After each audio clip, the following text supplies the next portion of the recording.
கிறிஸ்துவுக்குள் அன்பானவர்களே, நாம் கடந்த நிகழ்ச்சியிலே பழைய ஏற்பாட்டிற்கும் புதிய ஏற்பாட்டிற்கும் இடைப்பட்ட காலத்தை குறித்து சிந்தித்தோம். அக்காலங்களிலே வாழ்ந்த வேத பாரகர், பரிசேயர், சதுசேயர் மற்றும் ஏரோதியர்களை குறித்தும் நாம் சிந்தித்தோம். இன்று நாம் மத்தேயு எழுதின சுவிசேஷத்தின் முதல் அதிகாரத்தின் முதல் 6 வசனங்களை சிந்திப்போம். ஆண்டவருடைய வார்த்தையை கேட்க ஆவலோடு காத்திருக்கிற அருமையான சகோதரனை சகோதரியே, கடந்த நிகழ்ச்சியிலே பழைய ஏற்பாட்டிற்கும் புதிய ஏற்பாட்டிற்கும் இடைப்பட்ட காலத்தை குறித்து சில காரியங்களை சிந்தித்தோம். தொடர்ந்து புதிய ஏற்பாட்டு காலத்திலே வாழ்ந்த 4 வகையான மக்கள் கூட்டத்தினரை குறித்து சிந்தித்தோம். அவர்கள்தான் பரிசேயர்கள், சதுசேயர்கள், வேதபாரகர் மற்றும் ஏரோதியர்கள். இன்று முதல் நாம் மத்தேயு எழுதின சுவிசேஷத்தை கற்றுக்கொள்ளப் போகிறோம். வரி வசூலிக்கும் பணியை தனது வேலையாய் கொண்டிருந்து இயேசுவின் அழைப்பிற்கு இணங்கி அவருடைய சீடரான மத்தேயு எழுதினதுதான் மத்தேயு எழுதின சுவிசேஷம். மத்தேயு தனது அழைப்பை குறித்து மத்தேயு 9 அதிகாரம் 9 வசனத்திலே எழுதியிருக்கிறார். அவர் இயேசுவின் சீடராய் இருந்தார். சமயத்திலே நாட்டமுள்ள இஸ்ரவேல் தேசத்து மக்களுக்காக மத்தேயு இதை எபிரேய மொழியிலே எழுதினார். அருமையான சகோதரனை சகோதரியே, இஸ்ரவேல் தேசத்து மக்களை இயேசுவின் வருகைக்காக தேவன் ஆயத்தப்படுத்திக் கொண்டிருந்தார். அதுபோலவே இயேசு கிறிஸ்து இந்த தேசத்திலே வந்து தோன்றினார். யோவான் எழுதின சுவிசேஷம் 4 அதிகாரம் 22 வசனத்திலே நாம் வாசிக்கிறது போல ரட்சிப்பு யூதர்கள் வழியாய் வருகிறது. அதே வேளையிலே புறஜாதியான மக்களுக்கான ரட்சிப்பை தேவன் ஆயத்தம் பண்ணினார். ஏனென்றால் அவர்கள் தொலைந்து போனவர்களும் ஒரு இரட்சகர் தேவையானவர்களுமாய் இருந்தார்கள். மத்தேயு எழுதின சுவிசேஷம் வேத புத்தகத்திலே ஒரு முக்கியமான புத்தகம். ஏனென்றால் இது பழைய ஏற்பாட்டையும் புதிய ஏற்பாட்டையும் ஒன்றாக இணைக்கிறது என்று சொல்லலாம். ஏனென்றால் வேறு எந்த புதிய ஏற்பாட்டு பகுதியிலையும் காண முடியாத அளவு அதிகமான பழைய ஏற்பாட்டு தீர்க்க தரிசனங்களை இங்கே மேற்கோளாக எடுத்து எழுதப்பட்டிருப்பது நாம் அறிந்து கொள்ளக்கூடியது.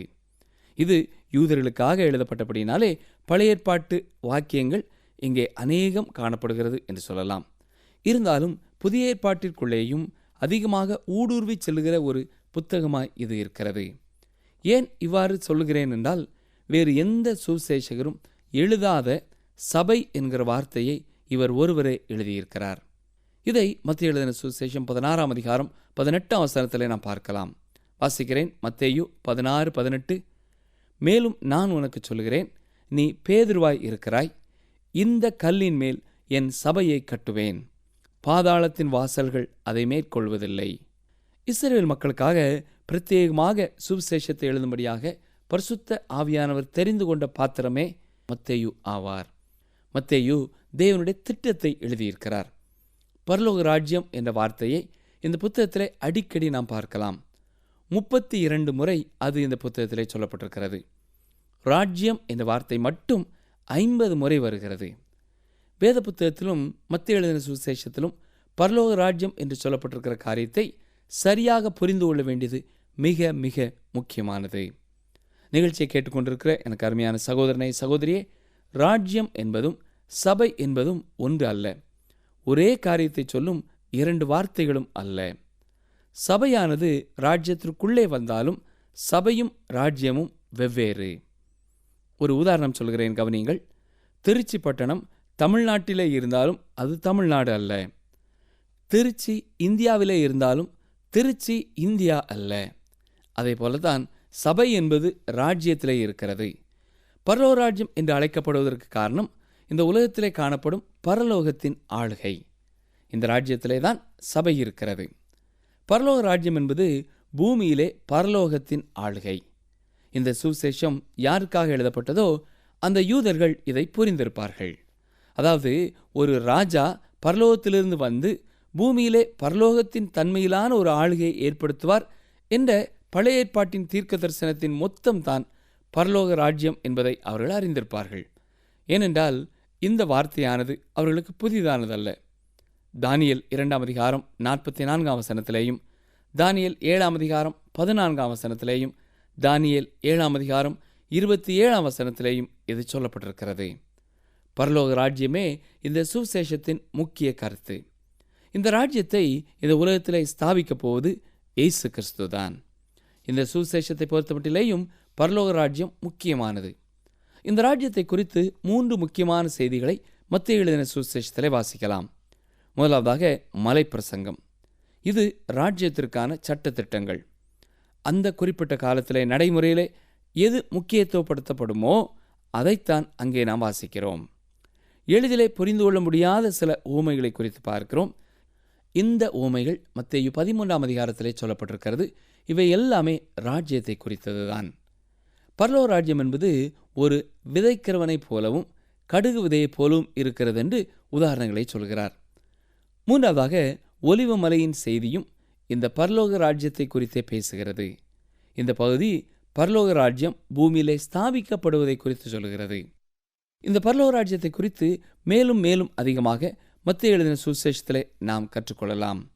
அதை குறித்து விரிவாக தொடர்ச்சியாக சொல்லிக்கொண்டே போகிறார். அதை நாம் கவனிக்கவில்லை என்றால் நற்செய்தியை நாம் புரிந்து கொள்ள முடியாது. அதை நாம் சரியாக கவனிக்கவில்லை என்றால் ஒரு நெடுஞ்சாலையிலே செல்லும் யூ டேர்னை தவறவிட்டது போலாகும். அல்லது ஒரு நெடுஞ்சாலையிலே செல்லும் பொழுது விலகிச் செல்ல வேண்டிய பாதையை விட்டு விடுவது போலாகும்.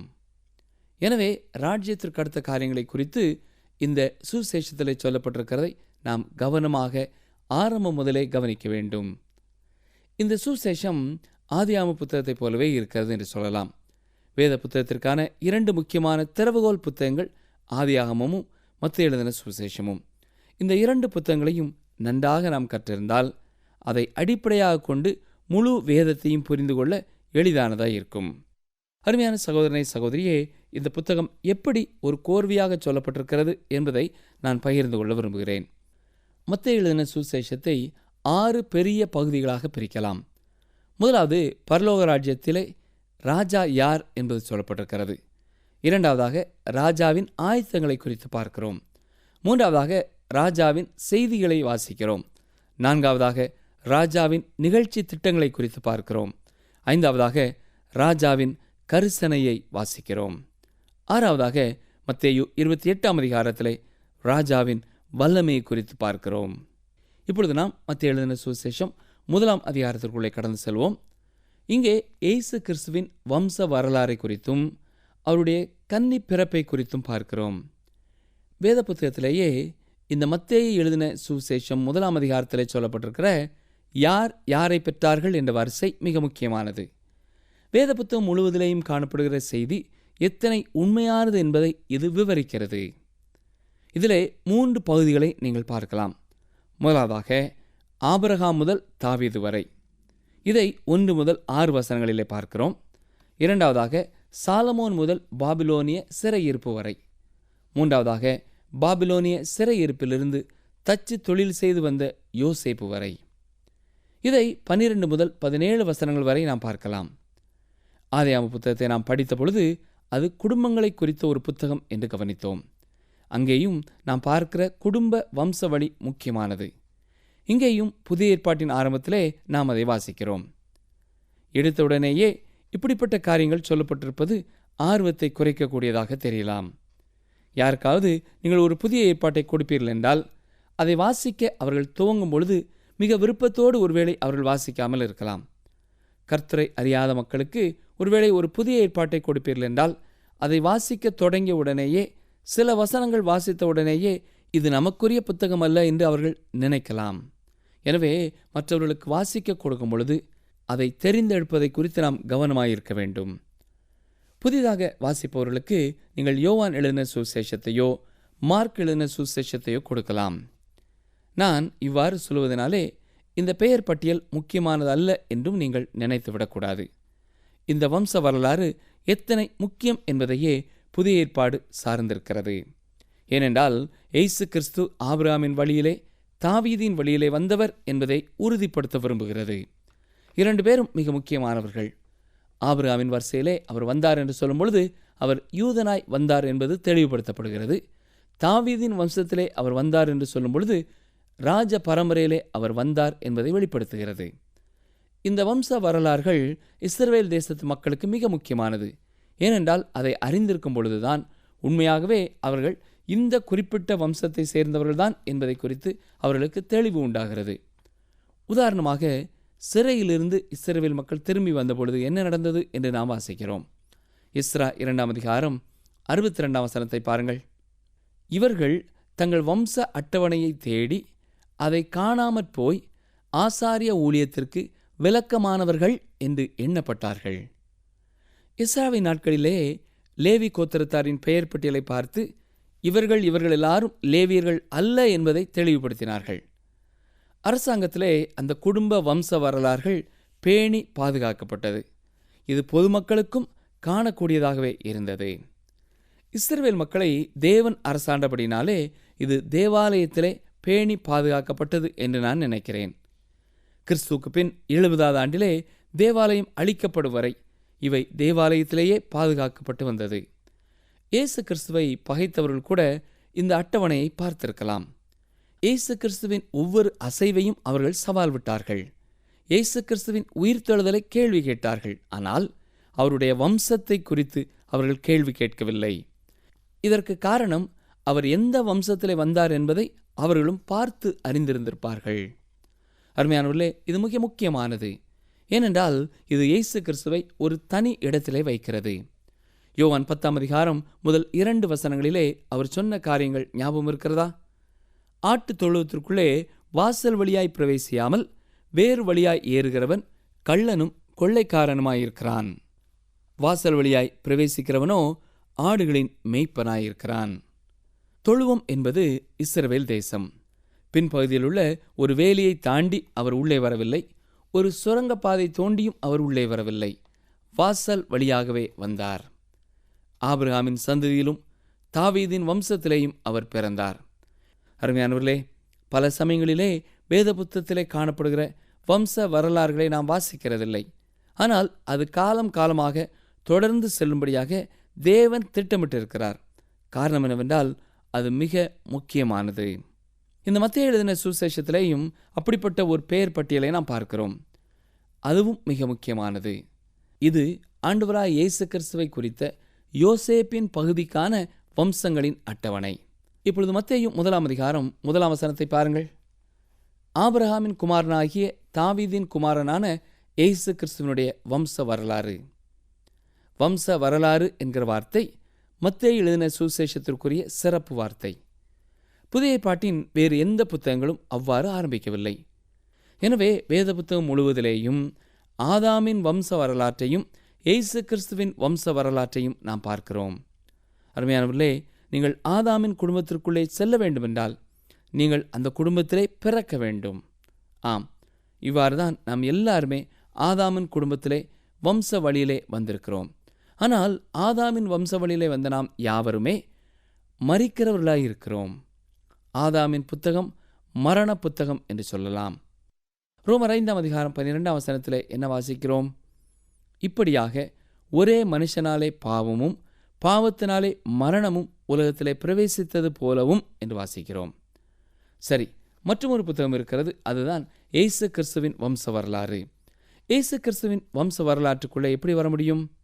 பிறப்பின் மூலமாகத்தான், அதாவது புது பிறப்பின் மூலமாகத்தான் அவருடைய வம்ச வரலாற்றிலே நாம் பங்கு பெற முடியும்.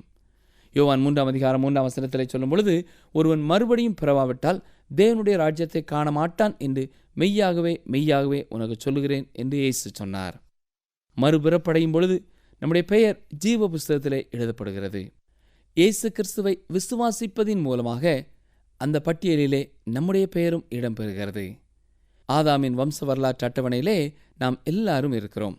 ஆனால் என்னை கேட்டுக்கொண்டிருக்கிற எனக்கு அருமையான சகோதரனே சகோதரியே, ஜீவ புஸ்தகத்திலே அந்த அட்டவணையிலே உங்கள் பெயர் இருக்கிறதா? மத்தேயு எழுதின சுவிசேஷம் 1ஆம் அதிகாரத்திலே தமிழிலே ஆபிரகாமின் குமாரனாகிய தாவீதின் குமாரனான இயேசு கிறிஸ்துவினுடைய வம்ச வரலாறு என்று சொல்லப்பட்டிருக்கிறது. ஆனால் நீங்கள் மூல மொழியையோ ஆங்கில வேதாமத்தையோ பார்ப்பீர்கள் என்று சொன்னால் அங்கே தாவீதின் குமாரனும் ஆபிரகாமின் குமாரனுமாகிய இயேசு கிறிஸ்துவனுடைய வம்ச வரலாறு என்று சொல்லப்பட்டிருக்கிறது. ஆபிரகாமுக்கு பின்னர் தான் தாவீது வந்தார் என்பது மத்தேயுவுக்கு தெரியாதா? தெரியும். அதைத் தொடர்ந்து வருகிற வசனங்களின் மூலமாய் அவர் விளக்கமாய் சொல்லுகிறார். ஆனால் ஆரம்பத்திலே ஆபிரகாமுக்கு முன்னாலேயே தாவீதின் குமாரன் என்று அவர் சொல்வதற்கு காரணம், ஆண்டவராய் இயேசு கிறிஸ்துவை மேசியாவாக, ராஜாதி ராஜாவாக, பரலோக ராஜ்யத்தை பூமியிலே ஸ்தாபிக்க வருகிறவராக காண்பிக்க அவ்வாறு எழுதியிருக்கிறார். தீர்க்க தரிசனங்களின் நிறைவேறுதலின்படி அவர் தாவீதின் வம்சத்திலே தோன்றினார்.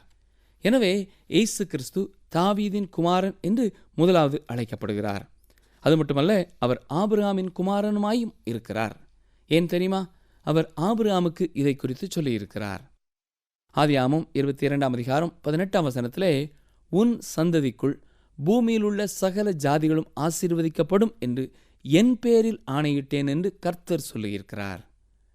கலாத்தியர் 3 அதிகாரம் 16 வசனத்திலே அப்போஸ்தலனாகிய பவுல் அதை சற்று விளக்கி கொடுக்கிறார். கவனியங்கள், வாசிக்கிறேன். கலாத்தியர் 3 அதிகாரம் 16 வசனம். ஆபிரகாமுக்கும் அவனுடைய சந்ததிக்கும் வாக்குத்தத்தங்கள் பண்ணப்பட்டன. சந்ததிகளுக்கு என்று அநேகரை குறித்து சொல்லாமல் உன் சந்ததிக்கு என்று ஒருவனை குறித்து சொல்லியிருக்கிறார். அந்த சந்ததி கிறிஸ்துவே.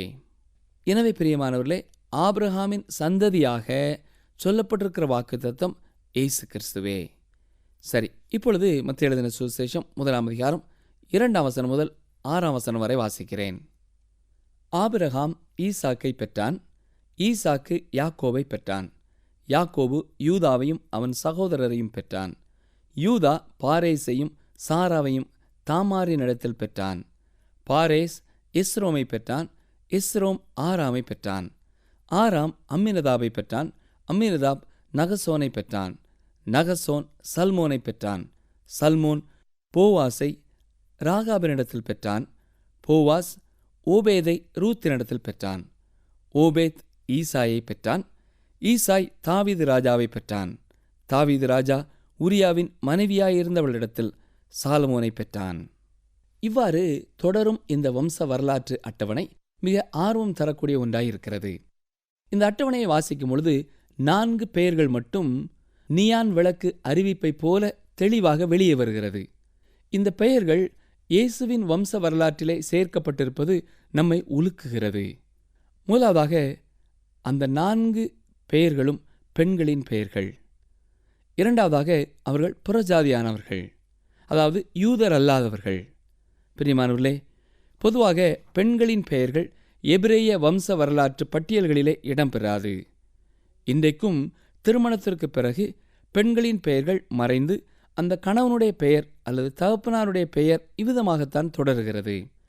இயேசு கிறிஸ்துவின் நாட்களிலேயும் வம்ச வரலாற்று அட்டவணையிலே பெண்களுடைய பெயர் காணப்படுவது வழக்கத்திற்கு மாறானது. என்றாலும் இங்கே 4 பேர்களுடைய பெயர்களை நாம் பார்க்கிறோம். அவர்கள் 4 பேரும் பெண்கள் என்பது மட்டுமல்ல, அவர்கள் 4 பேருமே யூதர் அல்லாதவர்கள். தேவன் தம்முடைய கட்டளைகளிலே தன்னுடைய ஜனங்கள் யூதரல்லாத மற்ற மக்களோடு சம்பந்தம் கலக்கக்கூடாது என்று சொல்லியிருக்கிறார். ஆபிரகாமும் கூட தேவனுடைய வார்த்தையின்படித்தான் தனது மகனுக்கான பெண்ணை தெரிந்து கொள்ள தனது சொந்த குடும்பத்திற்கு ஆள் அனுப்புகிறான். ஈசாக்கினுடைய வீட்டிலேயும் அவனுடைய குமாரனாகிய யாக்கோபு அப்படித்தான் அனுப்பப்பட்டான். ஒரே தேவனை விசுவாசிக்கிறவர்களை உடைய சந்ததி தொடர வேண்டும் என்பதுதான் தேவனுடைய திட்டம். என்றாலும் இங்கே நாம் பார்க்கிறது போல யூதரல்லாத 4 பெண்களுடைய பெயரை நாம் பார்க்கிறோம். அவர்களிலே 2 பேர் கானானிய பெண்கள், 1 மோவாபிய பெண், 4வதாக ஒரு ஏத்தியரின் பெண்ணை பார்க்கிறோம். அருமையானவர்களே, இவர்கள் எப்படி இயேசு கிறிஸ்துவின் வம்ச வரலாற்றிற்குள்ளே வந்தார்கள் என்று நீங்கள் கேட்கலாம். அந்த வரிசையிலே உள்ளவர்களிலே முதல் பெண்ணினுடைய பெயர் தாமார். 3வது வசனத்திலே இவளுடைய பெயரை பார்க்கிறோம். இவளுடைய சரித்திரம் ஆதியாகமம் 38 அதிகாரத்திலே சொல்லப்பட்டிருக்கிறது. அந்த அதிகாரத்தை நாம் கற்றுக்கொள்ளும் பொழுதே மிக துக்கமான ஒரு அதிகாரம் என்று நாம் சிந்தித்தோம். அவள் பாவியானவளாய் இருந்தபடினாலே இந்த வம்ச அட்டவணைக்குள்ளே வந்தாள். 2வதாக 5ஆம் வசனத்திலே நாம் ராகாபினுடைய பெயரை பார்க்கிறோம். அவளுடைய பின்னணியமும் சிறப்பான ஒன்றல்ல. அவளை குறித்து யோசுவா 2ஆம் அதிகாரத்திலே வாசிக்கிறோம். அவள் தனது வாழ்க்கையிலே ஜீவனுள்ள உண்மையான தெய்வத்தை குறித்து அறிந்த பொழுது ஒரு அற்புதமான பெண்ணாக மாறினாள். அவளை குறித்து எபிரேயர் 11:31 என்ன சொல்கிறது தெரியுமா? விசுவாசத்தினாலே ராகாப் என்னும் வேசி வேவுக்காரரை சமாதானத்தோடு ஏற்றுக்கொண்டு கீழ்ப்படியாதவர்களோட கூட சேதமாகாதிருந்தாள்.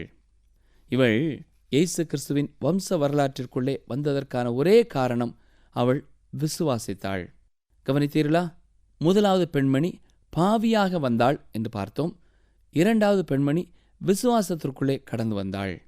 இங்கே 3வதாக நாம் 5ஆம் வசனத்திலே பார்க்கிற பெண்மணி ரூத். அவள் ஒரு அருமையான பெண்மணி. அவளை குறித்து எந்த தவறான காரியத்தையும் நீங்கள் பார்க்க முடியாது. ஆனால் ரூத்தின் காலத்திலே யூத மக்களை விட்டு அவள் தூரமாக வைக்கப்பட்டிருந்தவள். ஏனென்றால் உபாகமம் 23:3 தேவனுடைய கட்டளை இவ்வாறு சொல்லுகிறது: அம்மோனியனும் மோவாபியனும் கர்த்தருடைய சபைக்கு உட்படலாகாது. 10ஆம் தலைமுறையிலும் என்றைக்கும் அவர்கள் கர்த்தருடைய சபைக்கு உட்படலாகாது. ஆனால் எனக்கு அருமையான சகோதரனை சகோதரியே, போவாஸ் என்ற பெயருள்ள ஒரு மனிதன் இருந்தான். அவனுடைய வயலுக்கு ரூத் வந்தபொழுது அவன் அவளை நேசித்தான். அவளை தனது மனைவியாக ஏற்றுக்கொண்டான். போவாஸ் ரூத்தை முதல் முறை பார்க்கும் பொழுதே அவளை நேசித்தான். கிருபையை அவளுக்கு காண்பிக்கும்படியாக தனது போர்வையை அவள் மேல் மூடினான். இப்படியாக யூதரல்லாத இந்த பெண்மணி இஸ்ரவேல் வம்சத்திற்குள்ளே வந்தாள். ரூத் 2:10 நாம் பார்க்கும் பொழுது, உம்முடைய கண்களிலே எப்படி எனக்கு தயவு கிடைத்தது என்று கேட்கிறாள். ஆம் அருமையான சகோதரனை சகோதரியே, நீங்களும் நானும் தேவனிடத்திலே இந்த கேள்வியைத்தான் கேட்கிறோம். இங்கே தொடர்ந்து வரும் ஒரு முன்னேற்றத்தை நாம் கவனிக்க தவறிவிடக்கூடாது. நாம் பாவிகளாக ஆண்டவரிடத்திலே வருகிறோம், விசுவாசத்தின் கரத்தை நீட்டுகிறோம். மூன்றாவதாக அவர் தம்முடைய கிருபையினாலே நம்மை அரவணைத்துக் கொள்கிறார். சரி, இப்பொழுது 4வது பெண்மணியை குறித்து பார்ப்போம். இவளுடைய பெயர் பத்சேபாள். ஆனால் இவளுடைய பெயர் சொல்லப்படவில்லை. மத்தேயு 1:6 பார்க்கும் பொழுது, உரியாவின் மனைவியாயிருந்தவளிடத்தில் சாலமோனை பெற்றான் என்று சொல்லுகிறார். ஏன் அவளுடைய பெயர் சொல்லப்படவில்லை என்றால், அவள் செய்த காரியம் அவளுடைய பாவம் அல்ல, அது தாவீதினுடைய பாவம். அந்த பாவத்திற்காக அவனே தண்டனை பெற வேண்டியவனாயிருந்தான். அதற்கான தண்டனையையும் பெற்றான். இவளும் இயேசு கிறிஸ்துவின் வம்ச வரலாற்றிலே இடம் பெற்றுவிட்டாள். இது நமக்கு எதை விளக்குகிறதென்றால், தம்முடைய பிள்ளைகளிலே ஒருவர் பாவம் செய்தாலும் அவர்களையும் அவர் தூக்கி எறிந்து விடுவதில்லை என்பதை காட்டுவதற்காக. தொழுவத்தை விட்டு ஒரு ஆடு தவறி போய்விடலாம், ஆனால் அந்த ஆட்டின் பின்னாலே போய் அதை தேடி கண்டுபிடிக்கும் ஒரு மேய்ப்பர் நமக்கு உண்டு.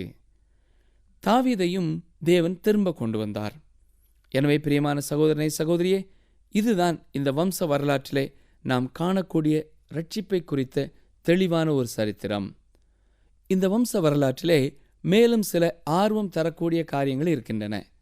இந்த அட்டவணையை 1 நாளாகமம் 3 நீங்கள் ஒப்பிட்டு பார்ப்பீர்கள் என்றால், சில பெயர்கள் சற்று வித்தியாசமாக உச்சரிக்கப்படுகிறது. ஆனால் மத்தேயு 1:8 பார்க்கும் பொழுது அகசியா, போவாஸ், அமத்சியா இவருடைய பெயர்கள் விடுபட்டிருக்கின்றன. இது எதை காட்டுகிறது என்றால், யாருடைய வம்சவழியிலே யார் வந்தார்கள் என்பதை காட்டுவதற்காக சொல்லப்பட்டிருப்பதனாலே எல்லா பெயர்களும் சொல்லப்பட வேண்டிய அவசியமில்லை. சில பெயர்கள் விடப்பட்டிருந்தாலும் பரவாயில்லை என்பது தெரிய வருகிறது. இதே காரியத்தை வேதத்திலே காணப்படுகிற ஒவ்வொரு வம்ச அட்டவணையிலேயும் நாம் கருத்திலே கொள்ள வேண்டும். குறிப்பாக பெருவெள்ளம் வந்ததற்கு முன்னதாக காணப்படுகிற வம்ச அட்டவணை. இவற்றையெல்லாம் சிந்திக்கும் பொழுது இன்றைக்கு கணக்கிடப்படுகின்ற காலங்களை விட அதிகமான காலங்கள் மனிதன் பூமியிலே இருந்திருக்கிறான். சரி நேயர்களே, இத்துடன் இந்த நிகழ்ச்சியை நாம் நிறைவு செய்வோம். முக்கியமாக நம் மனதிலே வைத்துக்கொள்ள வேண்டிய ஒரு பெரிய சத்தியம் என்னவென்றால், இயேசு கிறிஸ்து பாவிகளாகிய என்னையும் உங்களையும் ரட்சிப்பதற்காகத்தான் உலகத்திலே வந்தார். இந்த ரட்சிப்பின் பணியை அவர் எப்படி செய்கிறார் என்பதற்கு வம்ச வரலாறே ஒரு சாட்சி சொல்கிறது. அது எப்படி? முதலாவதாக, பாவியாக இருந்தாலும் விசுவாசத்தின் மூலமாய் வரும்பொழுது கிருபையினாலே ஆண்டவர் நம்மை ஏற்றுக்கொள்கிறார்.